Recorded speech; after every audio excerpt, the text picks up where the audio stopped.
todos. Vamos continuar com os trabalhos, sem mais delongas. Agora teremos 2 painéis, 2 artigos serão apresentados. Estamos escutando. Teremos 2 artigos a ser apresentados. O primeiro, a cooperação internacional para a promoção do trabalho decente em tempos de quarta evolução industrial. Será apresentado por Silvio Betramelli Neto, que é doutor, professor de Direito da Pontifícia Universidade Católica de Campinas. Leandro Faria Costa, que é graduando na Faculdade de Direito da PUC Campinas, integrante do Programa de Iniciação Científica da PUC Campinas, com pesquisa financiada pela Reitoria da PUC Campinas, e também por Maria Gabriela Vicente Henrique de Mello, que é graduanda de Direito da PUC Campinas, integrante do Programa de Iniciação Científica da PUC Campinas, também com bolsa financiada pela Coordenação de Aperfeiçoamento de Pessoal de Nível Superior. Também não, né? Essa bolsa é diferente, perdão. Aperfeiçoamento de Pessoal de Nível Superior, bolsista CAPES. Por favor, sem maiores delongas, estão com a palavra. Boa apresentação. Boa tarde, professor Gustavo, boa tarde a todas, boa tarde a todos meus colegas aqui de mesa virtual, bom revê-los novamente, estivemos juntos no congresso no ano passado, é um prazer estar aqui, agradeço novamente a oportunidade que a BDI nos dá, é um prazer estar aqui também com Leandro, Maria Gabriela, que fazem parte do meu grupo de pesquisa lá da PUC de Campinas, nossa pesquisa que é sempre feita de uma maneira muito orgânica. Então, a gente vem dar seguimento às pesquisas que estamos fazendo a respeito de trabalho decente. Ontem, como tive a oportunidade de falar na minha conferência, vínhamos fazendo pesquisas de reconstrução histórica da ideia do trabalho decente e da cooperação pretendida pela OIT com isso. E desde o ano passado, com as valiosas pesquisas da Maria Gabriela e do Leandro, a gente então dá um salto, um olhar agora do presente para frente, tentando pontuar, compreender e refletir sobre os desafios do trabalho decente no mundo do trabalho globalizado de agora, né? Desse trabalho que tem na tecnologia e que muito é abordada sob a designação de quarta revolução industrial.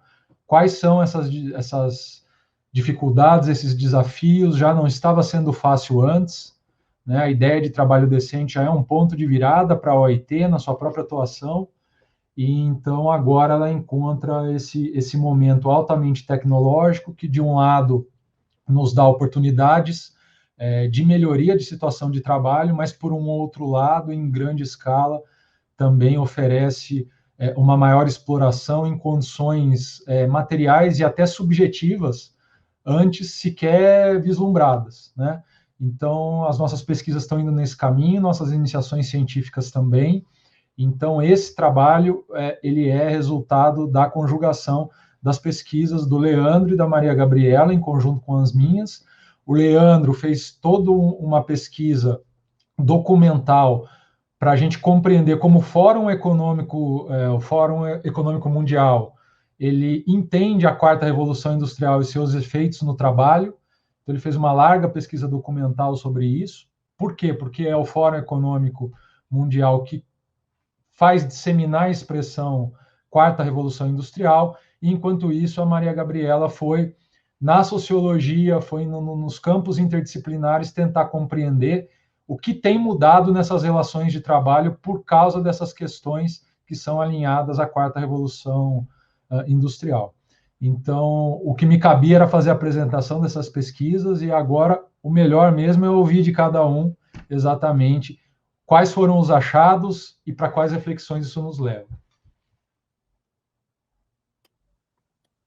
Boa tarde a todos. Eu queria agradecer pela oportunidade de estar aqui.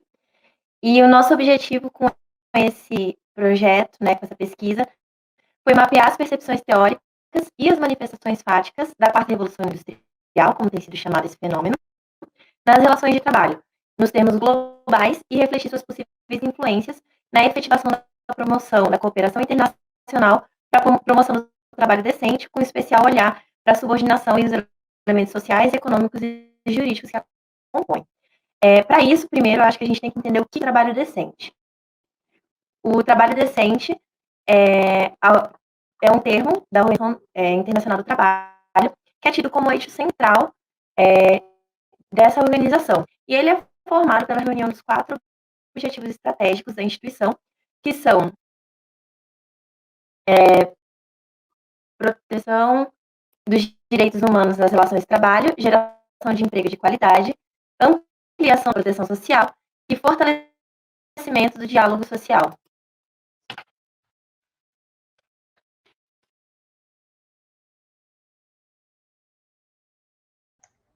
O trabalho decente ele vai abarcar ainda as pessoas institucionais e possibilitar adequações específicas e locais dos estados. Então, ele se apresenta como um termo amplo.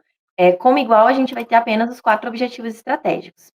Ele vai se apresentar menos como uma categoria jurídica ou de controle de conduta, e mais como um paradigma de construção de públicas nacionais baseado nesses 4 objetivos. Assim, ele se apresenta como eixo central ao completo desenvolvimento, sendo inclusive como 8º objetivo para o desenvolvimento sustentável do PNUD, pelos ODS da ONU. Apesar de não se saber ao certo se o PNUD adota o conceito na essência dos 4 objetivos estratégicos, ele está presente no 8º objetivo.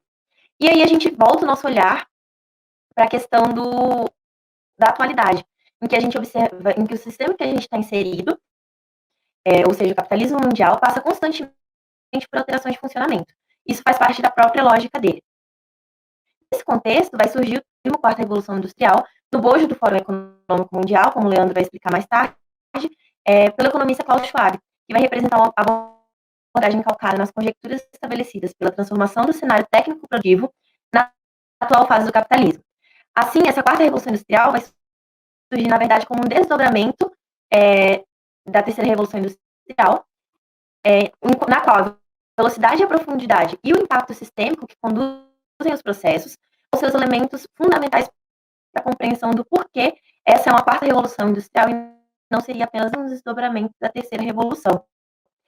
Por isso, a gente vai ter a inteligência artificial, a biotecnologia, a robótica e a internet das coisas sendo potencializadas por uma nova organização produtiva e a fusão de tecnologias e da interação entre domínios físicos, digitais e biológicos vão ser incrementos diferenciadores nessa fase. A ideia de uma 4ª Revolução Industrial e das noções correlatas como indústria 4.0, que seria a indústria própria desse período, a indústria altamente tecnológica, da internet das coisas e da chamada gig economy, que seria, por exemplo, no português, algo parecido com a economia dos bicos, vão enfatizar o impacto que essa transformação no modo de produção vão ter nas atividades laborais, uma vez que todo impacto no meio de produção vai interferir diretamente sobre os trabalhadores. Por isso, a gente começa a observar a influência da 4ª Revolução Industrial para a geração de modificações profundas nas relações de trabalho existentes e o impacto na estruturação do trabalho decente, visto que toda transformação existente no mundo do trabalho vai impactar diretamente na concretização desse conceito. A 4ª Revolução Industrial, a partir daí, vai ter uma capacidade de modificação da realidade objetiva, contudo, sem alteração da relação de subordinação, em diferentes dimensões existentes nas nações centrais e periféricas. Com isso, a gente passa a observar que, apesar dos impactos no mundo do trabalho ainda serem recentes, porque os desdobramentos estruturais das modificações ainda estão em curso, né? Se trata de um fenômeno que começa a ser observado com o início do século, mesmo assim, já é possível notar algumas tendências. Por exemplo, o desemprego originado pela modernização e a robotização aguda da produção, que devem ter importante reforço nas discussões teóricas e nas saídas práticas, e o ganho produtivo, que não pode se sobrepor aos possíveis impactos sociais.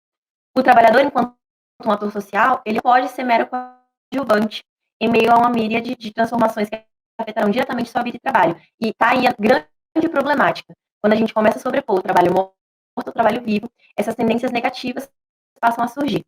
O aumento do desemprego tecnológico em contraponto a uma criação de postos de trabalho mais complexos e qualificados gera uma dualidade, né? Você tem, de um lado, uma crescente no desemprego e uma precarização, e de outro, uma criação de empregos, mas que exigem essa qualificação extrema. Você tem a necessidade de desenvolvimento de novas competências e habilidades por causa dessas novas exigências, uma maior interação entre o homem e a máquina, que foi justamente essa interação que eu falei, entre trabalho vivo e trabalho morto, e as transformações nas relações socioprofissionais, que vão pintar esse quadro das modificações das tendências que já podem ser observadas em relação à quarta revolução industrial. O que a gente pode observar é que os trabalhadores que ocupam cargos mais altos, especializados de maior confiança, por uma sistemática que é chamada de sistemática das smart factories, que antes eram relativamente imunes às interferências das máquinas, também começam a observar interferências dessas nos seus trabalhos. Surge, portanto, também, além de uma classe despreparada, que é vítima desse desemprego, surge uma classe desempregada que tem uma alta capacidade intelectual. Na classe proletária, por outro lado, você tem uma parcela que passa com isso a ser denominada de infoproletariado ou cybertariado, sendo uma parcela essa que utiliza dos meios de tecnologia como fonte de subsistência, frente a essa nova onda de desempregos, que atinge todas as formas de emprego que a gente pode observar. Então, as relações de trabalho elas são reformuladas dentro do surgimento dessas novas tecnologias e dessa alta nos desempregos. Então, vocês vão ter funções que resistem e que passam a ser reformuladas para existirem frente à existência das tecnologias e frente a esse novo precariado, né, esse cybertariado. E exemplo disso vai ser a criação de novas atividades, de prestação de atividades trabalhistas, controladas por aplicativos. É o exemplo do Uber, da Rappi, Airbnb, e também, dentro da nossa, por exemplo, carreira jurídica, a gente já tem robôs que peticionam por nós. Então, isso é um exemplo até da própria atividade intelectualizada que tem se fundido à tecnologia. E também a gente pode observar na própria moeda que a gente utiliza. Por exemplo, a substituição das moedas de troca com o surgimento do Bitcoin e dos bancos digitais.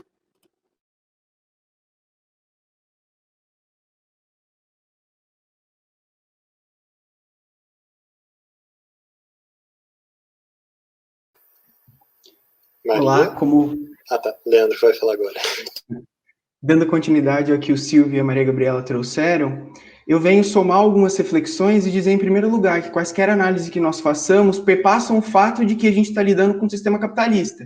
Então, os bastiões que sustentam o edifício desse sistema de produção são a acumulação de capital e o aumento do lucro. Então, em análise bem simplificada, e por conta da metodologia que nós adotamos nesse artigo, a nossa análise vai perpassar desde a crise de 29 até os dias atuais. Então, numa exposição bem breve, bem simples, houve um lapso e uma crise, e entender o capitalismo como uma eterna crise significa, em outras palavras, entender que há uma mudança endêmica que marca toda a história desse modo de produção. Então, a crise de 30, que ocorreu em função muito da superprodução com o déficit de consumo, soma-se a Segunda Guerra Mundial e todas as outras questões estruturais do mundo naquele momento, e precipitam, logo depois, com a criação de diversos organismos multilaterais, mas, sobretudo, com a criação, então, daquilo que a gente vai chamar de estado de bem-estar social. É nesse momento que, pragmaticamente e progmaticamente, o capitalismo adota um alinhamento entre capitalismo e democracia. E é nesse sentido, então, que se vai adotar uma série de medidas socioeconômicas que possibilitarão, então, a reconstrução desse paradigma do pós-guerra. Então, o que acontece? Acontece que, nesse momento, esse estímulo, ou seja, essa constante crise que acontece no capitalismo, também esgota esse modelo de pensar um Estado e um modelo até mesmo de constituições. A gente sabe qual a influência da economia e, nesse momento, que há o florescimento daquilo que a gente vai chamar de constituições programáticas. E, com a década de 70, ao começo, ao esgotamento desse tipo de modelo, a gente tem o fim da prosperidade do pós-guerra, e, com a década de 80, a gente tem um aumento da dívida pública dos países, e aí, na década de 90, há, então, o propalado ajuste fiscal, o Conselho de Washington, que inauguram, então, aquilo que a gente vai dar o nome de neoliberalismo. E aqui é importante fazer uma digressão. Neoliberalismo, e aqui eu vou me socorrer de diversos autores, Pierre Lardot, o próprio Wolfgang Strick, David Harvey, vão apontar que o neoliberalismo não significa só um novo desdobramento daquela doutrina econômica. O neoliberalismo vai registrar também, além de todas as influências de liberalização da economia, vai significar, como, por exemplo, Francis Fukuyama disse no livro O Último Homem, O Fim da História e o Último Homem, que havia ali um triunfo do capitalismo sobre, por exemplo, as temáticas de esquerda, como o socialismo da União Soviética. Então, somado ao consenso de Washington e todo esse receituário neoliberal, aconteceram diversas mudanças e inflexões econômicas que também perpassaram, e aqui está a grande mudança do neoliberalismo, mais fortemente a subjetividade das pessoas. Só que aqui cabe uma leve digressão. Veja que quando nós falamos de pós-guerra, falamos de neoliberalismo, nós estamos sempre apontando fundamentalmente para a Europa. Afinal, ela que sofreu, num primeiro momento, numa análise mais superficial, os principais descalabros da guerra, ela que tinha até mesmo uma historicidade que apontava para a existência de um Estado liberal. É impossível falar, por exemplo, em Estado liberal, um Estado de bem-estar social no Brasil. Nós tivemos ilhas. Mas o que significa dizer? Significa dizer que todos esses conceitos são colonizados e são enxergados a partir de uma ótica europeia, ou seja, de uma ótica colonialista. E isso vai ser importante, por quê? Nós não estamos falando de cooperação internacional, nós estamos falando de quarta revolução industrial, nós estamos falando de trabalho decente. E esses conceitos estão imbuídos de matrizes europeias de conhecimento. E aí onde, por exemplo, entra a teoria da subordinação. A teoria da subordinação econômica pressupõe que há uma periferia e há um centro. Esse centro, portanto, organiza as relações de poder, cria uma divisão social do trabalho, e aqui, onde é o foco do nosso estudo, ele organiza, então, um padrão de organização da divisão social do trabalho. E isso daqui vai ser muito importante, por exemplo, quando a gente percebe também que, após a Segunda Guerra, com o florescimento, como eu havia falado, desses organismos multilaterais, há a insurgência, então, de um locus de fala e de espaço político, nas palavras de um autor, uma plataforma polimórfica de possibilidades, que é o Fórum Econômico Mundial. Todo mundo está cansado de saber que os presidentes e os primeiros ministros das nações em desenvolvimento, mesmo aquelas que são subdesenvolvidas e fundamentalmente dos países ricos, vão para Davos uma vez por ano discutir, então, as inflexões do capitalismo mundial e dizer onde se pode investir ou não. Acontece que, no intuito de se passar como uma instituição neutra, imparcial e sem fins econômicos explícitos, o Fórum Econômico Mundial nos dá pistas sobre o que ele acredita, além de toda a logicidade que o próprio mercado impõe, em relação àquele fenômeno que a Maria Gabriela já vinha trazido para nós da quarta evolução industrial. Como o Silvio Beltramelli havia falado, eu me desdobrei em fazer uma fotografia geral de documentos que foram feitos de 2014 até 2019, que tratavam, então, desse fenômeno chamado da quarta evolução industrial. Num primeiro momento, a indagação foi, será que existe realmente uma quarta evolução industrial? Será que ela não é um desdobramento da terceira evolução industrial? Como era um draft, nós não temos tempo e espaço mesmo aqui para nos debruçar sobre essa explicação, nós vamos só a partir da premissa que realmente existe uma quarta evolução industrial. E mais, somado a isso, que existe um impacto profundo na organização e na morfologia do trabalho no mundo. E isso vem plasmado em uma linguagem um pouco confusa, usando conceitos abstratos gerais, mas que em outros termos traduz o seguinte, como, por exemplo, preocupações em relação ao empreendedorismo, preocupações acerca de que tipo de educação vai ser feito, a padrões de governança, mas que sempre rezam a cartilha do neoliberalismo, que sempre estão imbuídos de um viés econômico muito claro, apesar deles afrontarem e dizerem que não. Dizerem que isso tudo pressupõe, na verdade, uma plataforma em que são discutidas diversas possibilidades. O desemprego tecnológico, nesse sentido, é um fato, e os documentos do órgão não negam isso. Porém, a abordagem que se dá é que diz que essa, na verdade, é uma expressão que eles usam, janela de oportunidade para que haja, então, uma reestruturação geral desses países. Veja bem, se ali se propõe a ser uma plataforma imparcial e cheia de interesses, quando a gente observa o conceito de quarta evolução industrial destacado do todo, e mais especificamente aquele empossado pelo Fórum Econômico Mundial, a gente percebe que ele está imbuído, então, daquilo que a gente havia tratado no começo, que é a teoria da subordinação econômica. Ora, pensar a quarta revolução industrial, por exemplo, em países como o Brasil, é um engodo. Não há o que se falar, não há estrutura econômica. E bem sabemos nós que a estrutura econômica emula as relações jurídicas. Então, falar, por exemplo, em paradigmas de reforma trabalhista para modernizar uma economia ou dinamizar relações de emprego é completamente contraditório com a realidade que nós vivemos, onde, por exemplo, 52% da população brasileira não tem nem saneamento básico. Então, essa retórica neoliberal que plasma todo o discurso da quarta revolução industrial, que o Fórum Econômico Mundial traz, eles replicam esse neoliberalismo enquanto doutrina econômica majoritária, eles replicam o neoliberalismo enquanto ethos político, enquanto condição de possibilidade, por exemplo, o desenvolvimento desses países. E dentro disso, a gente tem as inflexões que isso acontece dentro do próprio Brasil. Reforma da Previdência, reforma tributária, reforma trabalhista, especificamente, ao qual a gente não vai nos ater. E, para finalizar, a própria ideia de uberização, que vai ser mais para frente tratada, e diversas pessoas já perderam muita tinta explicando as relações de emprego, está imbuída dentro da dinâmica e da sistematização da quarta evolução industrial. Ora, se a gente assume a premissa de que esses países não têm capacidade para criar condições para que essas pessoas se desenvolvam, a própria mentalidade neoliberal, plasmada nesse discurso de quarta evolução industrial, diz que ele pode ser empreendedor de si mesmo. E aquilo que uns enxergam enquanto empreendedorismo, na verdade, é uma horda de pessoas desempregadas, criando condições de sociabilidade, condições de desenvolvimento humanas muito baixos, que até vai ser chamado mais para frente de precariado, como o Rui Braga vai tratar aqui no Brasil.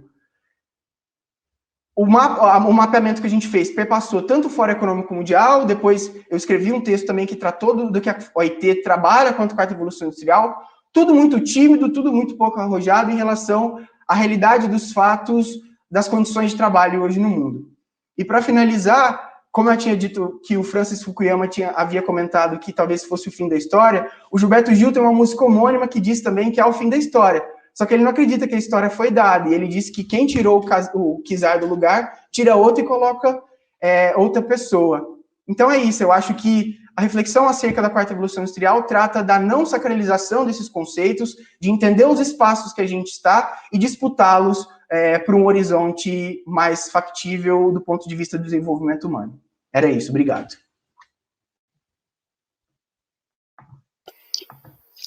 A apresentação de vocês, excelente, impecável, muito bacana a abordagem que vocês trouxeram.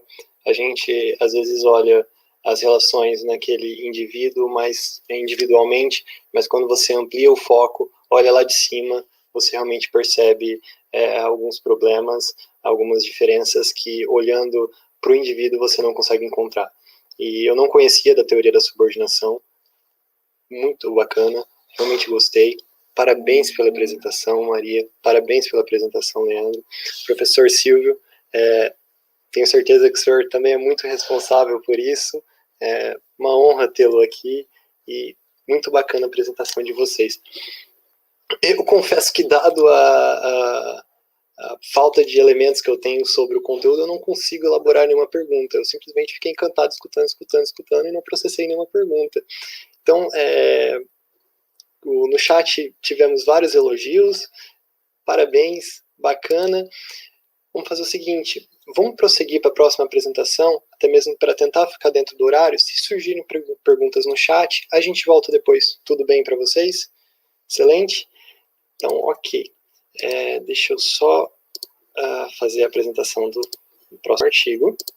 Bem, o próximo artigo será... Eita, eu acho que eu me perdi aqui. Um segundo.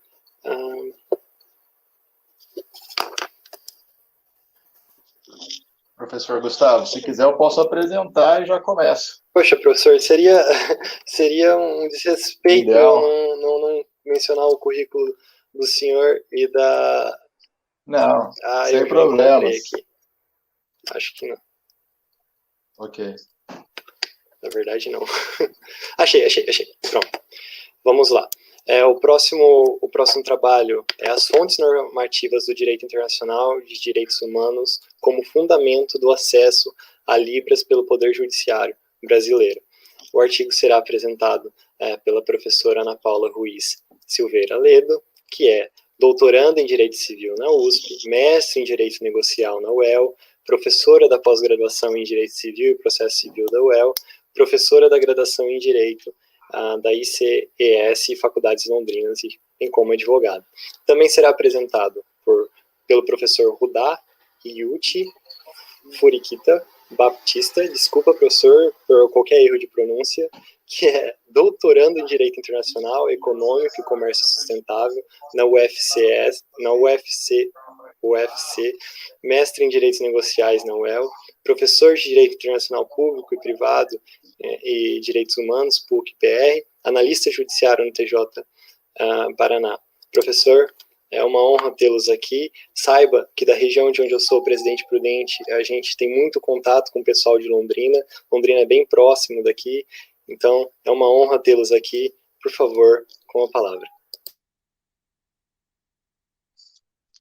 Bom, muito obrigado, professor Gustavo, professor Silvio também. É uma honra poder falar de novo ao lado do professor Silvio, na presença pela primeira vez, talvez, do professor Gustavo. O professor Silvio, a gente já esteve na mesma sala no CBD no ano passado, ao lado também da Maria Gabriela e do Leandro, que foram excelentes na apresentação. Mais uma vez, o professor Silvio demonstrando que o que ele consegue traduzir para os alunos fica bem claro nesses trabalhos que os alunos depois traduzem para nós.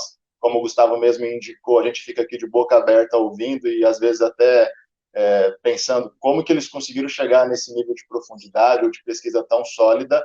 É evidente que isso é a mão do professor como guia e também a super dedicação dos alunos com vontade de apresentar um artigo de qualidade no CBDI.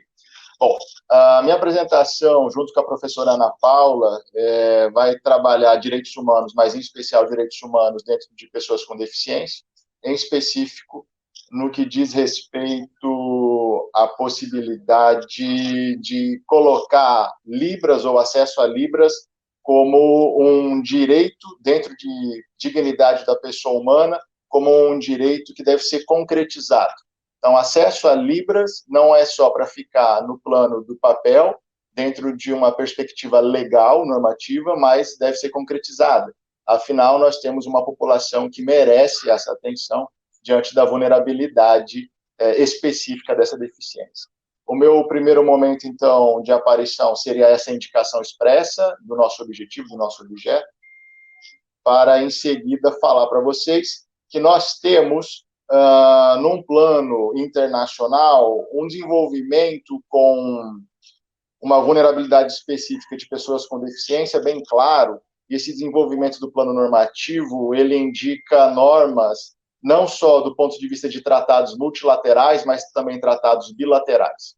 E a construção no âmbito de tratados multilaterais é bem evidente não só no plano onusiano, como também em outros planos de composições de órgãos multilaterais. Então, não estou falando de algo novo, também não estou falando de algo inédito. Estou falando de algo que está consolidado no plano internacional, em especial no cenário dos tratados internacionais, das convenções, em especial no que diz respeito ao cenário multilateral.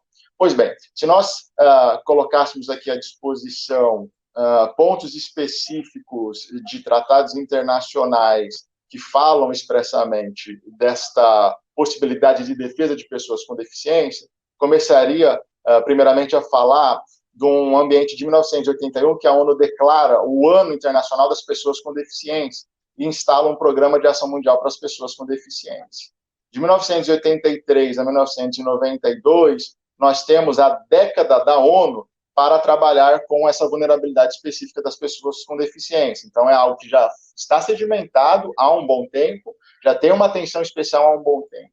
Não só com base nesse plano da década de 80 e 90, mas também com a Convenção Internacional sobre o Direito das Pessoas com Deficiência e o Protocolo Facultativo de 2006, 2007, nós temos uma expressão positivada da necessidade de proteção específica dessas pessoas. Bom, quando eu olho e observo esta convenção, esse tratado internacional, o que eu tenho é justamente um tratado que chega no Brasil com força de emenda constitucional. O nosso primeiro exemplo, principal exemplo de tratado que chega com força de emenda constitucional do artigo 5º, parágrafo 3º. Ele ingressa com o decreto 6949, e lá em 2009 nós temos o primeiro tratado internacional com força de emenda constitucional.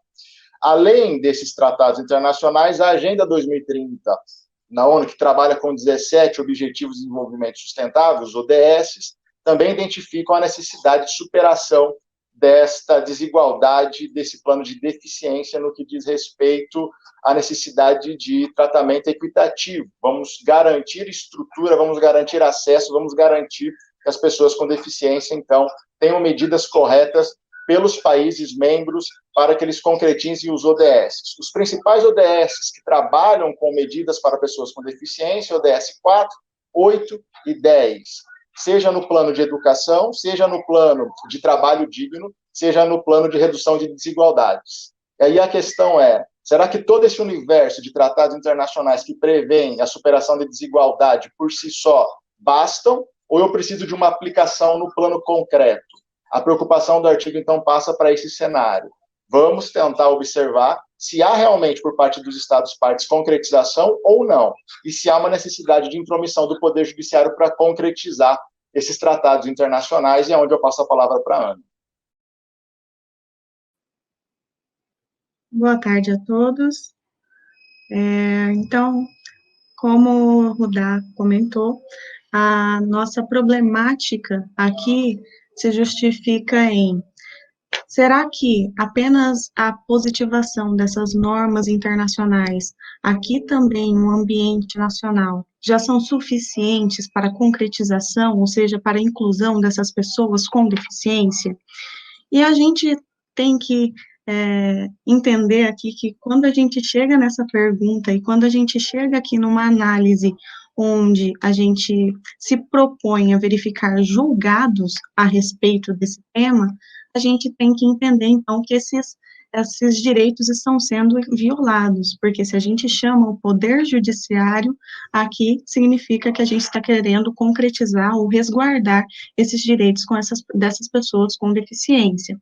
Então, aqui o que a gente quer com o que a gente quis com essa pesquisa foi verificar a importância desses tratados internacionais de direitos humanos para a fundamentação das decisões aqui judiciais pátrias que determinam a implementação das libras para a inclusão da pessoa com deficiência auditiva.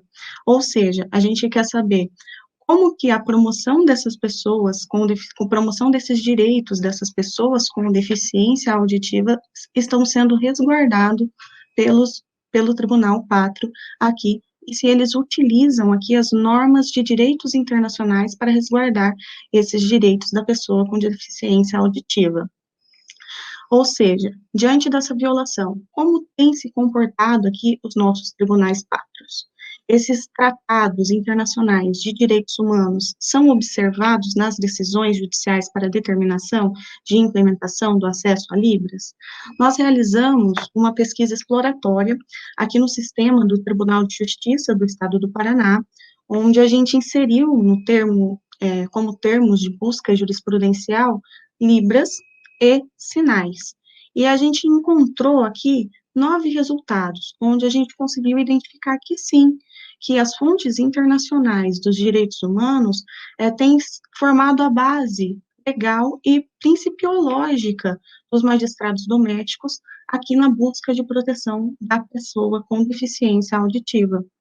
Então, a gente trouxe a análise aqui desses 9 julgados que nós encontramos, onde a gente identifica qual foi a norma internacional, qual foi a base principiológica internacional que foi utilizada como fundamentação aqui do magistrado, do desembargador do TJ Paraná, para fundamentar a inclusão, para fundamentar a proteção desse direito à inclusão dessa pessoa com deficiência auditiva.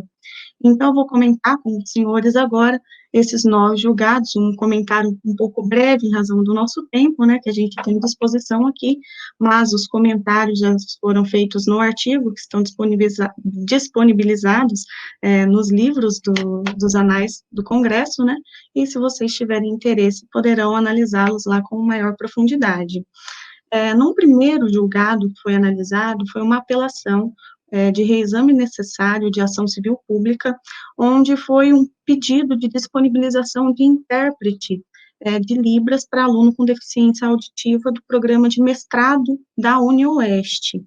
Aqui o pedido, então, foi acolhido e a base de fundamentação do desembargador relator foi o princípio da isonomia, concretizando lá o nosso objetivo para desenvolvimento sustentável número 10.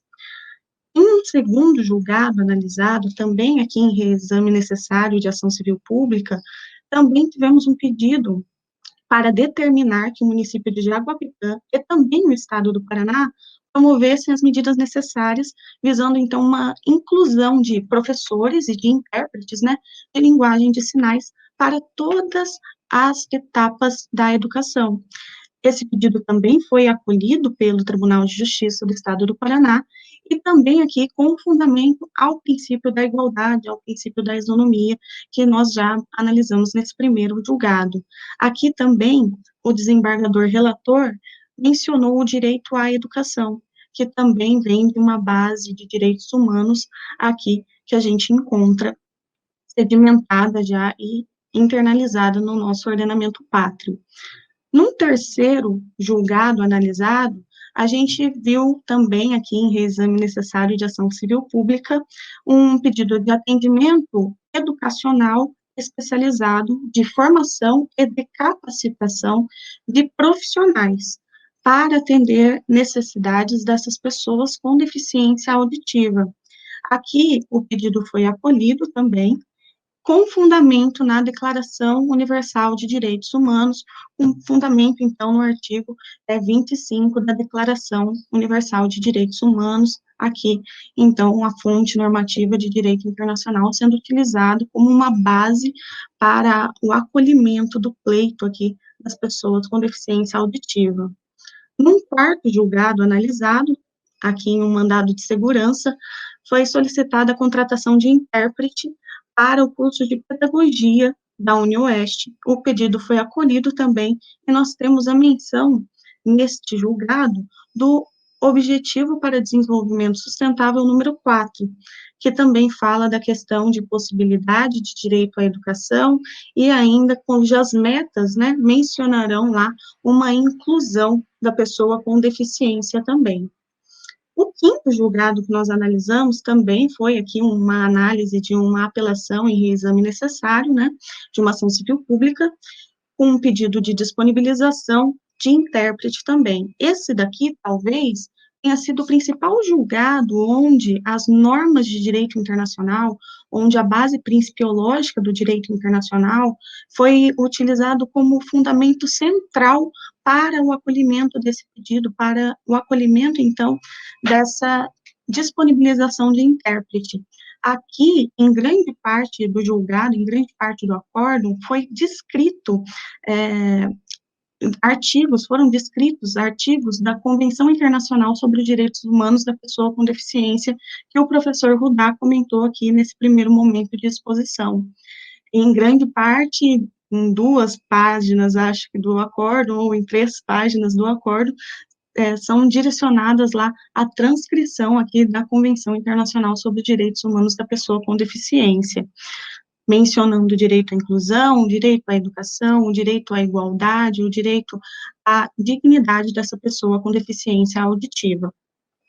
No sexto acórdão que nós analisamos, também aqui em um pedido de disponibilização de intérprete para uma aluna com deficiência auditiva, também tivemos como fundamento para o acolhimento do pedido dessa disponibilização o princípio da isonomia, concretizando lá os nossos ODS número 4 e número 10, que foram comentados aqui pela colega de mesa, Maria Gabriela Vicente, e também pela professora Cláudia no painel anterior.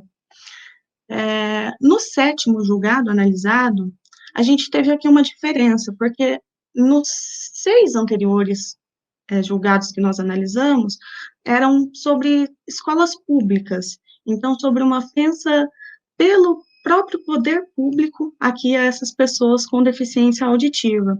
Aqui nesse sétimo julgado que a gente analisou, não, aqui era a respeito de uma escola particular, também pedindo aqui a disponibilização de um intérprete de Libras para uma aluna com deficiência auditiva, e o pedido foi acolhido com base no direito, no princípio de isonomia, né, e no direito à educação. O oitavo, penúltimo julgado, analisado, também foi aqui uma apelação em reexame necessário de ação civil pública, com fundamento também na educação e no princípio da isonomia, também fundamentando lá com o objetivo para o desenvolvimento sustentável números 4 e 10. E, por fim, aqui, divergindo um pouquinho dos acórdãos analisados anteriormente, nós não temos um pedido de disponibilização de intérprete para a educação, para o acompanhamento em sala de aula do aluno com deficiência auditiva, mas sim de um cidadão com deficiência auditiva que gostaria de realizar uma prova de concurso público e que desejava que fosse lá, então, disponibilizado um intérprete para que fizesse as instruções na linguagem de sinais, as instruções daquela prova de concurso público, pois a prova escrita não teria necessidade, mas apenas para as instruções para a prova ele gostaria que fosse disponibilizado. O pedido também foi acolhido, e aqui a gente vê a exata concretização da inclusão aqui da pessoa com deficiência auditiva, tanto social, quanto econômica, quanto política, que considera lá a meta 10.2 do Objetivo para o Desenvolvimento Sustentável, número 10, bem como todos aqueles ordenamentos que são identificados na Convenção para a Pessoa com Deficiência.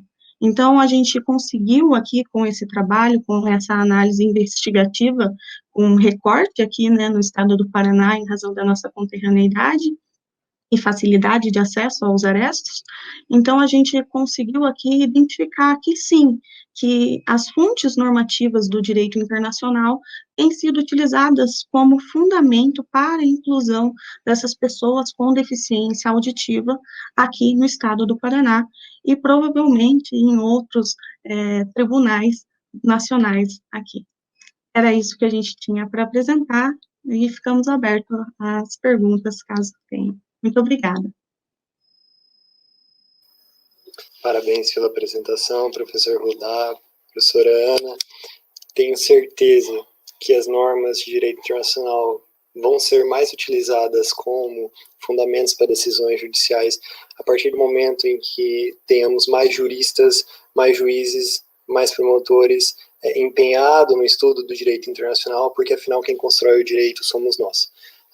No final das contas, a sentença é feita por um juiz que muito provavelmente, na sua ampla maioria, teve aquele estudo simplório do direito internacional, focado no direito internacional limitado a relações entre estados, e que fica nisso mesmo, mas a ideia, um dos motivos desse congresso, da ideia desse congresso é trazer para os estudantes de graduação, pós-graduação, elementos de direito internacional que permitam que o arcabouço desse jurídico, o arcabouço jurídico desses juristas seja aprimorado e que eles citem decisão da corte em pedidos de habeas corpus, ou então qualquer outra norma de direito internacional, e cada vez mais as normas se relacionando entre si, formando esse grande ordenamento jurídico que não conhece mais barreiras. Bem, a Júlia tem uma pergunta. Se a senhora, a professora Flávia, tem uma reflexão de como isso acontece no Paraná.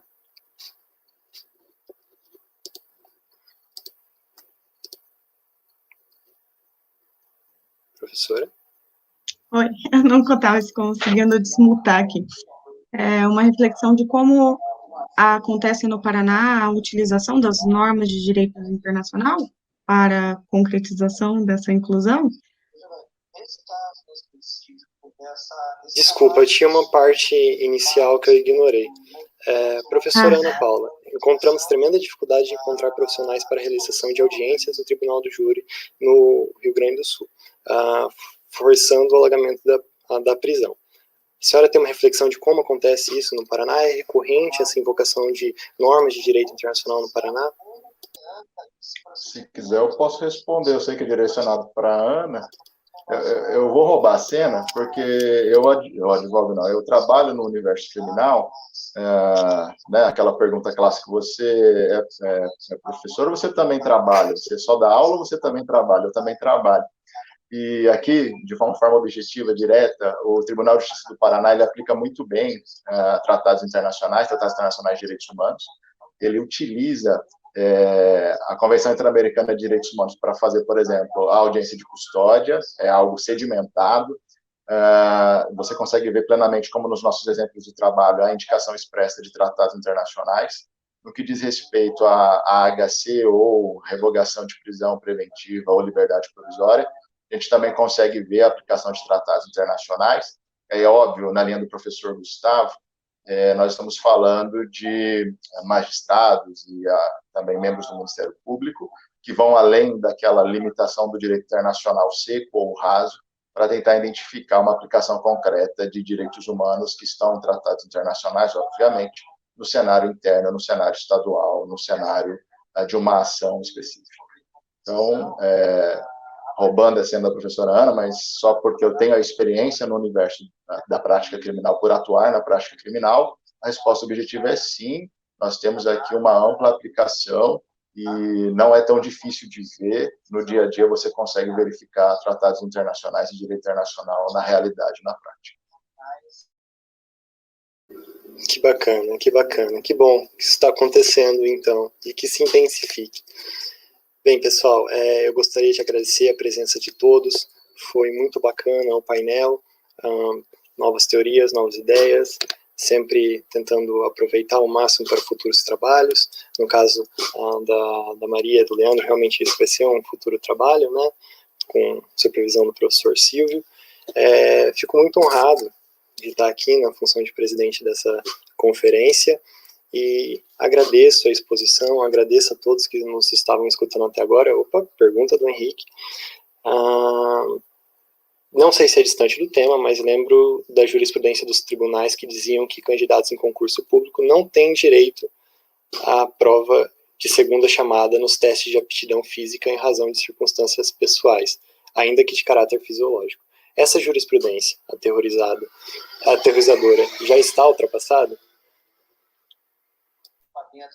Se a gente for seguir uma aplicação de tratados internacionais que o Brasil faz parte, internalizou, e obviamente das ODS, né, nessas levantadas pelo trabalho, me parece que uma decisão dessa ela enfrenta grande problema no cenário de ratificação, concretização e possibilidade de implementação desses tratados internacionais e das normas internacionais que já estão no cenário brasileiro, né, pelo dualismo moderado, mas me parece ultrapassado. É óbvio, como a gente já levantou também aqui durante a explanação e bem colocado pelo professor Gustavo, existe quem, ao analisar uma causa, não tem um conhecimento ou não tem uma vontade de colocar a norma internacional no papel, mas me parece ultrapassado numa atual circunstância de necessidade de implementação das normas internacionais de maneira direta em decisões, em especiais aquelas já internalizadas, defendo ultrapassado.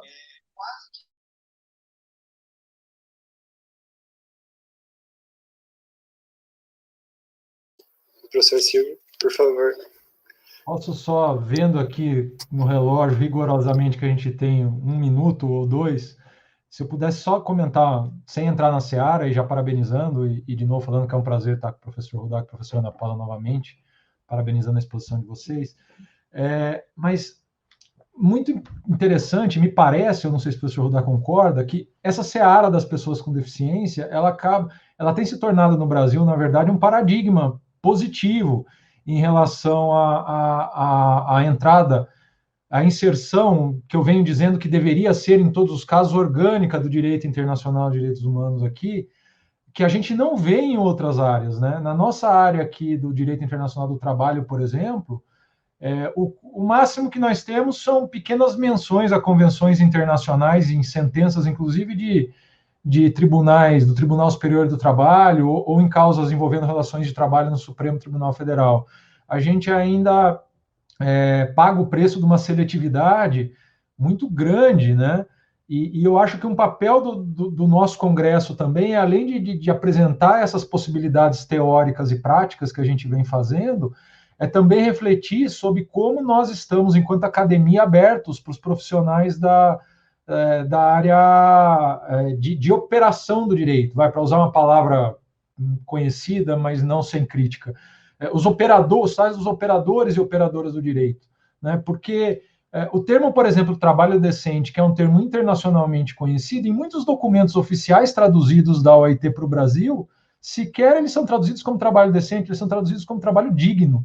E isso gera uma cadeia de equívocos no tratamento teórico do tema, na própria academia, quanto mais a hora que chega para a aplicação, né? Então, é muito legal ver o que está acontecendo com a questão da pessoa com deficiência, em especial porque eu também vejo que o nosso Estatuto Nacional dialogou diretamente com a norma internacional, né? Coisa que não tem acontecendo em outros casos. Por exemplo, a nossa lei da reforma trabalhista, ela, ao contrário, ela afronta diretamente normas internacionais e a própria ideia, a concepção de trabalho decente, né? Então, trazer essa conflituosidade e esse debate a partir do direito internacional e como preparar os operadores para fazer isso exige de nós também que pesquisamos uma reflexão, né?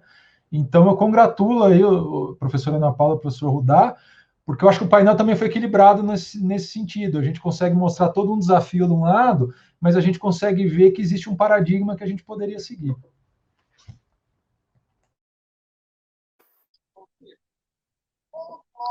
Apenas voto com o relator, né, professor Silvio, mais uma vez aí a possibilidade de falar ao lado da palestra dos alunos do professor Silvio e do professor Silvio é só de indicação de soma. De fato, nós estamos aqui de dois lados, um com uma concretização e outro com uma tentativa de que um dia tenhamos no plano interno brasileiro um trabalho decente, que não só garante a dignidade, mas a decência nesse meio ambiente do trabalho. Estarei na torcida para o próximo CBDI, os alunos do professor Silvio trazerem concretização em decisões nacionais com utilização de instrumentos internacionais no TST, em TRTs e assim por diante.